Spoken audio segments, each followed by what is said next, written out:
Баршаңызға ассалаумағалейкум. Ердоған биліктен алыстатылуы мүмкін бе? Халық неге жаппай Түркияның президентін айыптап жатыр? Мен арқылы пиар жасаудың қажеті жоқ деп Ердоған кімдерге айтты? Қазақстан Түркияға және де Сурияға қаншалықты және қандай жәрдем көрсетуде? Бұл туралы хабардың барлығын сізге жылдам хабарнама жеткізеді. Сіздерге бір өтініш бар. Біздегі бір ғана лайк түймесін басып, жанында тұрған бір ғана кішкентай ғана қоңырау түймесін басып, біздің минетімізді бағалауыңызды ұсынамыз.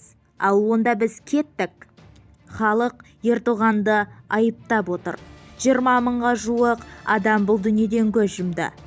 Түркияның президенті Режеп Ердоған бұндай жер сілкінісі, Түркия менен Сурияда болған бұндай жер сілкінісіне ешқандай да дайындық көруге мүмкін болмады деп мәлімдеді деп хабарлайды.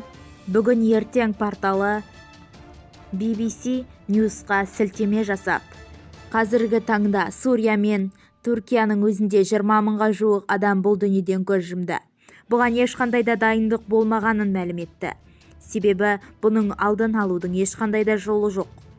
Сонымен қоса, Ердоған өзінің де бір-екі кінәларын мойындады. Сонымен қоса, айналада болып жатқан жағдайға ол да өз қайғысын білдіретінін білдірді. Кемал Кылычдароғlu бұл келісімге келіспеді. Егер бұған бір кінәлі адам болса, ол Ердоған, деді Кылычдароғlu. Ердоған есе, бұл жағдайда біреуді айыптау емес, өзара тыныштықты сақтау, бірлесу, деді. Бұндай уақытта пиар үшін өздерін көрсететін адамдармен мен әңгіме айтуға уақытым жоқ, деді Ердоған өзінің хабарнамасында. Сонымен қоса, бүгінгі күнде жер сілкінісі болған аудандарда ауа температурасы 0-ден төмен. Бұл жағдайда адамдардың аман қалу деңгейі өте жаман деп айтады дүниежүзілік денсаулықты сақтау ұйымы. Одан қалғанына үйсіз қалғандар көшеде от жағып, көшеде түнеп жүр. Бұған ел жұрт не демек? Бұл әрекет қайталануы мүмкін, деді. Егер сіз жәрдем беру қызметшілерінде әрекет жасамасаңыздар, бұл арада қайталануы мүмкін, деді бүкіл дүниежүзілік денсаулықты сақтау ұйымының бас премьер-министрі Роберт Холден. Онымен қоса, көрші елдегі Сурияда жағдай бұдан да ауыр. Сонымен қоса, бұнда болған бадам жол ашық болған еді. Ал бүгінгі күнде ол да тосқалып қалды. Адамдардың айтуынша бойынша БОО хабар етіп, жақын күндерде жолдардың жақсаруына үміттенеміз деп өз пікірін білдіре кетті. Түркияда және екте басқару пункттері ашылатынын хабарлады. Сонымен қоса, бір ғана еңлік ауданның өзінде 1500 адам қайтыс болғаны белгілі болып отыр. Башаябадтың министрі Ботайна Шаман бізге бульдозер, кран және мұнай жетіспейді. Бұның бәрі Европаның кесірі деп мәлім етті. Ал енді өзіміздің елдегі жаңалықтарға оралайық.